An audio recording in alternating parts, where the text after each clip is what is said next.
On January 9th, 2025, filmmaker Mel Gibson sat down with Joe Rogan and revealed what 20 years of audiences had completely overlooked about the most controversial religious film ever made. What Mel Gibson said in that room didn't just surprise Joe Rogan, it forced millions of people to rethink a film they thought they already understood. My contention is, when I was making it, it was like, you're making this film, and the idea was that we're all responsible for this, that his sacrifice was for all mankind. The Passion of the Christ grossed over $612 million worldwide. It was filmed entirely in dead languages. Every major Hollywood studio refused to touch it. And for 20 years, audiences believed they knew what it was about. They were wrong. When Gibson sat down with Joe Rogan on January 9th, 2025, he pulled back a curtain that had been closed for 2 decades. The violence, the controversy, the anti-Semitism accusations, the lightning strikes on set, all of it had distracted the world from a message hidden in plain sight, encoded in every frame, placed there deliberately by a filmmaker who spent years in theological consultation with priests before a single camera rolled. Most viewers left the theater shaken by what they saw. Almost none of them understood what they were actually looking at. What Gibson revealed to Rogan that night changes everything.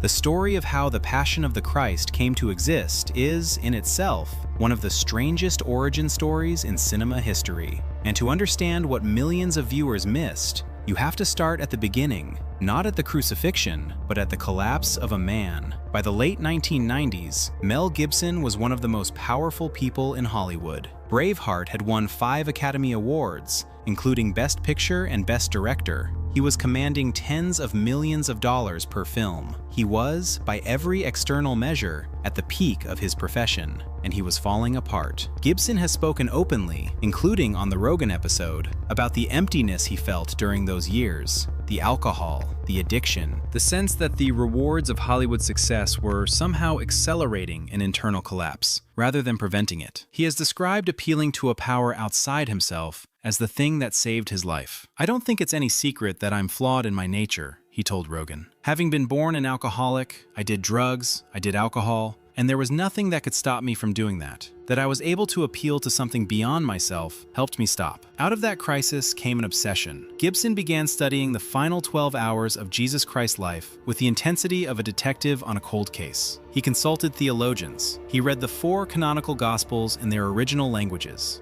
And then he discovered a text that would change the entire architecture of the film he was about to build. The book was called The Dolorous Passion of Our Lord Jesus Christ, published in 1833. It is a written account of the detailed mystical visions of Blessed Anne Catherine Emmerich, a German Augustinian nun who lived from 1774 to 1824. Emmerich, recognized as a mystic by the Catholic Church, reported experiencing vivid, granular visions of the crucifixion, events not recorded in Scripture, sensory details that no historian had documented, emotional states of the figures present that the Gospels never described. Gibson later said he came across the Emmerich text almost by accident. He treated the discovery as a sign. Father John Bartunek, a young seminarian studying theology in Rome when Gibson arrived to film, ended up embedded with the production for 2 years. He was on set daily. He accompanied Gibson through post-production. He later wrote a book, Inside the Passion, specifically because, as he put it, there was so much written about the film and so much talked about that he felt the real story of what Gibson was building had been completely buried. The filming took place in the Italian towns of Matera and Krakow, ancient, austere settlements of pale stone that doubled with eerie accuracy for first-century Jerusalem. Walk those streets today and the resemblance is still disquieting.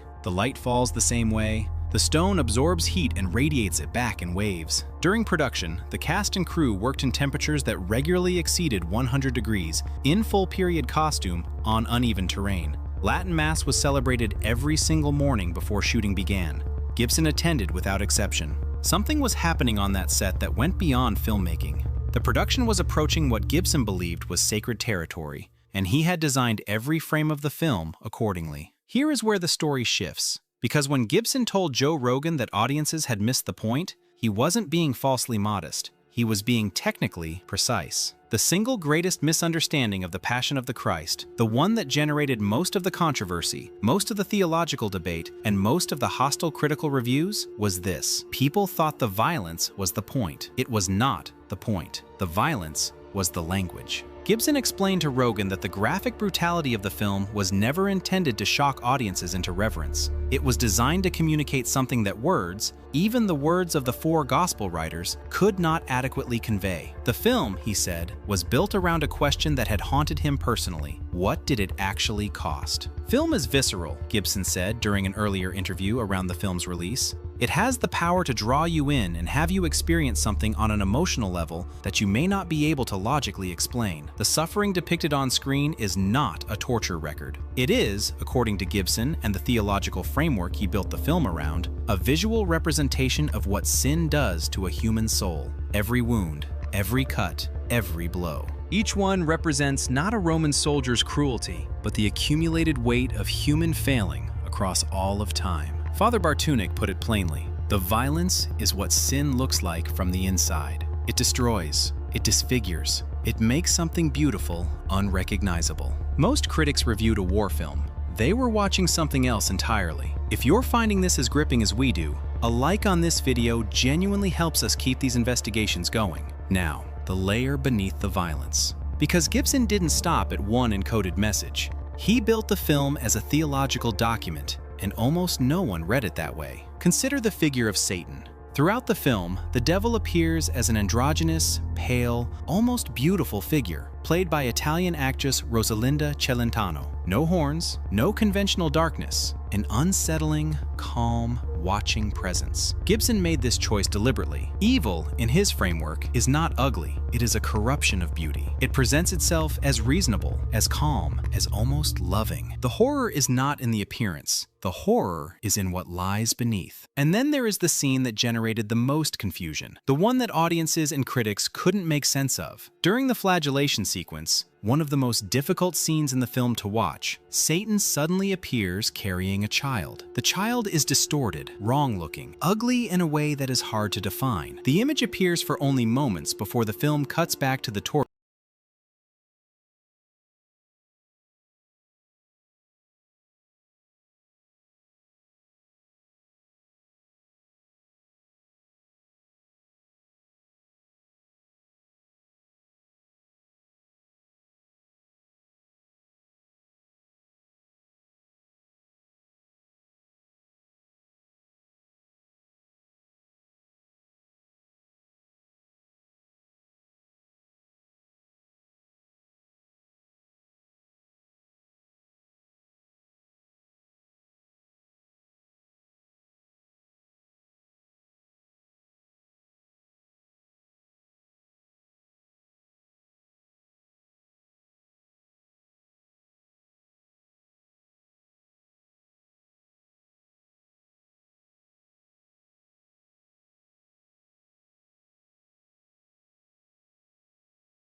of Jesus. Audiences were baffled. Critics called it bizarre. A number of reviewers dismissed it as a directorial misstep. It was none of those things. According to Father Bartunek, who asked Gibson directly, the image is an intentional inversion of the Madonna and Child, one of the most recognizable symbols in Christian art. In Christian iconography, the Madonna cradling the infant Christ represents the origin of redemption, the love of a mother. Gibson reversed the image deliberately. Satan holding that misshapen child represents the anti-church, the future persecution of the body of Christ. The child is ugly, Bartunek explained, because evil is a deformation of good. The stroking of Satan's face by the child is a perversion of the tenderness between a mother and an infant. And the timing of the image, appearing precisely as Jesus is being scourged on his chest, is not accidental. It appears at the moment of maximum suffering to show Satan flaunting his plan in the face of the sacrifice meant to undo it. Gibson placed this image in the film and then said almost nothing about it publicly.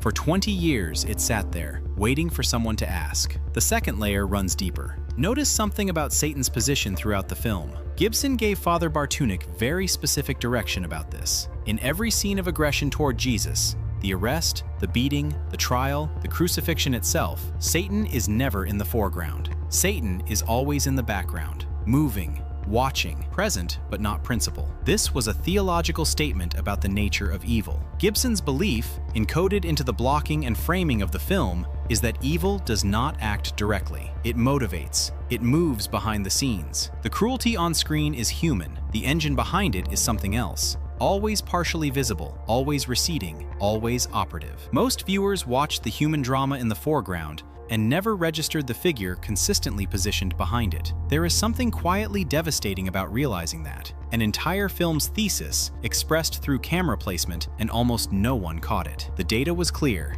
The implications were anything but. Now consider the languages. Every studio in Hollywood told Gibson the same thing. You cannot make a film in Aramaic, Latin, and Hebrew. Nobody will watch it. It will be incomprehensible. Gibson was told this so many times, and by so many people, that he has described it as something close to a consensus. This is a film about something that nobody wants to touch, he said during production, shot in 2 dead languages. He was actually wrong about the count. There are 3 ancient languages in the film, but the point stands. What Gibson understood, and what most critics missed, is that the language choice is not an authenticity gimmick. It is a theological decision. When you don't understand the words being spoken, you are forced to read faces. You watch bodies. You feel emotion rather than process information. Gibson wanted the audience to experience the crucifixion rather than follow it as a narrative. He wanted the familiar story to become unfamiliar, strange, present tense. By stripping away comprehensible language, he stripped away the distance that familiarity creates. The audience that had heard the Easter story dozens of times, that had sat through homilies and Sunday school lessons and passion plays, could not fall back on the comfortable knowledge of how the story ends. They were placed inside it. Without a language to anchor them, they were reduced to witnesses. No studio executive in Hollywood would have sanctioned that choice. That's precisely why Gibson funded the entire production himself, $30 million of his own money, with no outside backing. And here is the detail that keeps researchers up at night. Several members of the cast and crew converted to Catholicism during or immediately after production. The actor who played Judas Iscariot, Luca Leonello, arrived on set as a professed atheist. He left a Catholic. Jim Caviezel, who played Jesus, was struck by lightning during filming. So was a set production assistant named Jan Michelini, twice. Michelini appears in the film's credits with the nickname Lightning Boy. Caviezel also dislocated his shoulder carrying the cross. He developed hypothermia. He contracted a skin infection. He later described the physical experience of the production as something that permanently altered his relationship with his faith. Gibson has never offered a theological interpretation of those events. He doesn't need to. He simply reports them. Rogan pressed Gibson on all of this, and it was in Rogan's reaction, that of a self-described agnostic, raised Catholic, deeply skeptical of institutional religion, that something unexpected emerged. Rogan has made no secret of his complicated relationship with Christianity. He agrees with Gibson that Christianity is, as he put it, the one religion you're allowed to disparage in secular culture. He noted that Hollywood is full of people who present themselves as open-minded and spiritually curious, yet treat Christian faith as uniquely retrograde, as something associated, in his words, with white, male, colonialism, whatever it represents. What visibly unsettled Rogan during the conversation was not the supernatural claims, it was the historical ones. Gibson told Rogan that he regards the Gospels as verifiable history, not metaphor, not useful mythology, history. He pointed to the extra-biblical accounts of Jesus, the references in Tacitus, in Josephus, in the correspondence of Pliny the Younger, as a foundation that goes beyond religious faith. And then he made a point that Rogan sat with in visible silence. Every single one of the apostles, Gibson said, died rather than deny their belief. Not one recanted.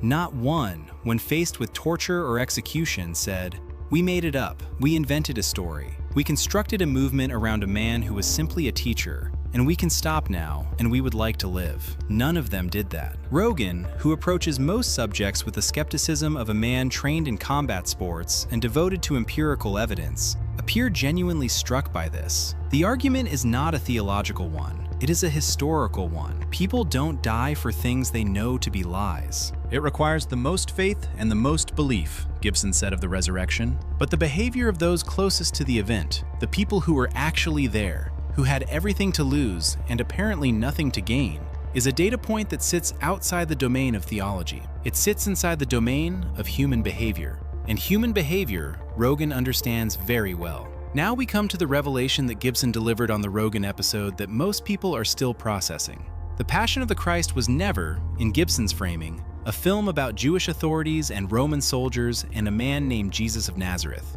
That is the foreground, the story at the surface. The film is about the audience. The idea was that we're all responsible for this, Gibson told Rogan, that his sacrifice was for all mankind, and that for all our ills and all the things in our fallen nature, it was a redemption. Read that again, all of us. Not the figures in the film, not the historical actors of first-century Jerusalem, all of us. This is the theological position at the core of traditional Christian soteriology, the doctrine of the atonement. It is not a fringe interpretation. It is what the Catholic Church, the Eastern Orthodox Church, and most Protestant denominations have taught for 2,000 years. The death of Christ is understood not as the result of specific human decisions in a specific historical moment, but as a voluntary sacrifice made necessary by the entire accumulated weight of human failure across all of time. Gibson didn't just believe this theologically, he built it into the film architecturally. The unnamed Roman soldier who drives the nail through Christ's hands in the crucifixion scene, that hand belongs to Mel Gibson. He put himself in the frame, his hand, his hammer. He has spoken about this choice in several interviews, though almost none of the mainstream coverage of the film ever focused on it. He was making a confession, on film. In front of the world, he was saying, "I did this too." Some scholars of biblical cinema, including scholars who are deeply critical of the film on other grounds, have acknowledged that this moment is among the most theologically coherent directorial choices in the history of religious filmmaking. The director placing himself as the agent of the central violence of his own film is an act of radical theological self-implication, and almost no one noticed. Here is where we step back for a moment. There are legitimate critiques of the Passion of the Christ, serious ones. Scholars from institutions including the Jewish Theological Seminary and the United States Conference of Catholic Bishops raised concerns about the film's portrayal of Jewish authorities in the period preceding the crucifixion. The Anti-Defamation League published formal objections before the film was even released. Abraham Foxman,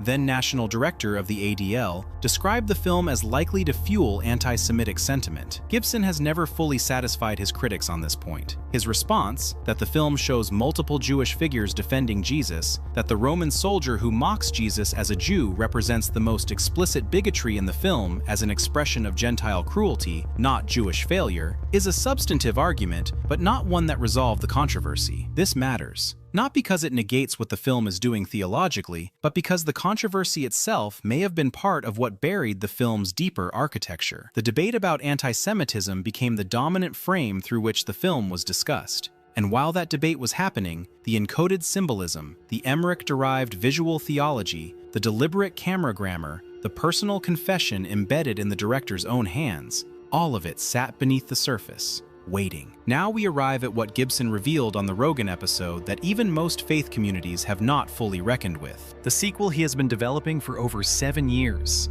which he confirmed on the podcast is titled The Resurrection of the Christ, is not a continuation of the first film in any conventional sense. What Gibson described to Rogan is something closer to a theological cosmology, a film that begins, he said, with the fall of the angels. That moves through death, through what Gibson called Sheol, the Hebrew underworld, and through the resurrection itself. That ends with the death of the last apostle. That encompasses, in his telling, the entirety of spiritual history, from the first rebellion in heaven to the closure of the apostolic age. It's an acid trip, Gibson told Rogan. I've never read anything like it. He has been writing this script with his brother Donald and with Randall Wallace, the writer of Braveheart, for years. 6 full drafts. The project has been in development since at least 2016, and what Gibson described to Rogan, the non-linear structure, the shifting realms, the depiction of hell, the cosmic scope, suggests that the sequel will be something no studio system would ever have commissioned. which, of course, is exactly the situation that produced the original. Jim Caviezel will return as Jesus, likely requiring digital de-aging to match his appearance from 2 decades ago. Gibson said he hopes to begin filming in 2026. He noted that his Malibu home burned to the ground in the Los Angeles fires, while he was sitting in that Austin studio talking to Joe Rogan. He learned about it during the recording. He finished the interview anyway. What does it mean, all of this, taken together? One interpretation: Gibson is simply a sincere Catholic filmmaker who built a film according to his faith, whose theological decisions went unrecognized because the surrounding controversy consumed all available oxygen. A second interpretation, one that some theologians and film scholars have circled without quite landing on: The Passion of the Christ is the most theologically ambitious piece of religious art produced by Hollywood in the modern era, deliberately constructed as a 2-hour meditation that operates on multiple, simultaneous levels,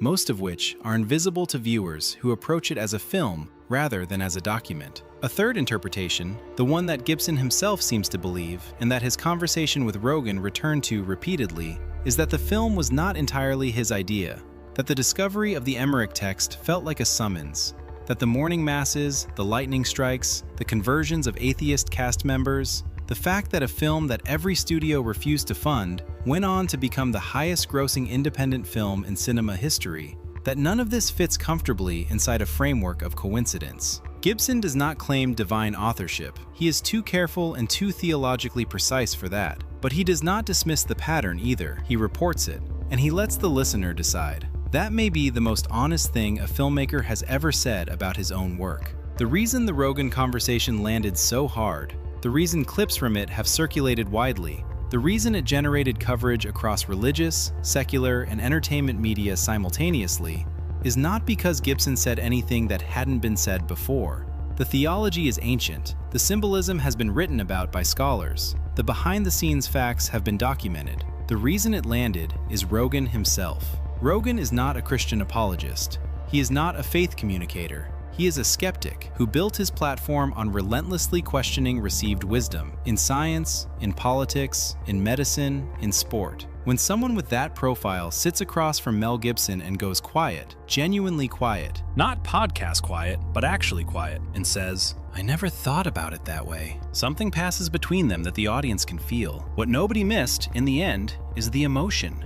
The crucifixion of Jesus Christ is, as Rogan said himself, one of the most powerful stories in human history, regardless of what you believe about its metaphysical status. The story of a man who could have stopped what was happening to him, who chose not to, who endured it for reasons that his contemporaries could not fully comprehend. That story hits something in human beings that is older than Christianity. What Gibson exposed, on the Rogan episode and perhaps for the first time in the full hearing of a secular audience, is that the film he made was not an act of religious propaganda. It was not a prestige production of church doctrine. It was a personal reckoning. A man who believed he was contributing to the weight of suffering in the world, trying to look that suffering directly in the face and ask whether forgiveness was real. He made the most successful faith film in history. He put his own hand on the hammer, and for 20 years, the world argued about the blood and missed the hand. Rogan saw the hand. Which brings us to the only question that actually matters, the one that Gibson has been sitting with for 3 decades, and that the sequel is apparently being built around. Not the historical question of what happened in Jerusalem in approximately 33 AD, not the archaeological question of whether the Gospels constitute verifiable testimony, not even the theological question of what the death of one man might mean for the fate of everyone else. The question Gibson is asking is smaller than all of those, and larger. It's the question he was asking when he put his own hand in the frame. If you were there, if you had been standing outside the city walls on that specific afternoon, watching what was happening, what would you have done?